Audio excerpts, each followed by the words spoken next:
Jadi bila kita nak pilih langkah tambahan ni, kita kena ikut hierarchy of control tu lah. Kita mulakan dengan yang paling berkesan, iaitu penghapusan, kemudian pergantian, kemudian kejuruteraan, dan kemudian langkah pentadbiran, dan kemudian yang terakhir adalah PPE.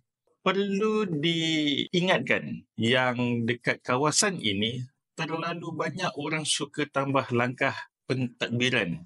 Sampai kadang-kadang coach kalau review, coach rasa benda ni macam tak perlu pun. Macam contohnya SOP. SOP dah ada, tapi tambah lagi, banyak-banyak lagi.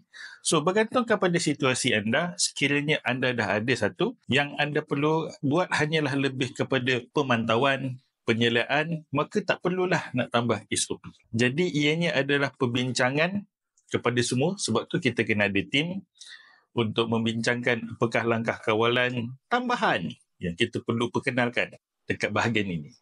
Jadi kolom additional control ni kita tak semestinya akan ada benda nak tulis. Tak ada, tak semestinya.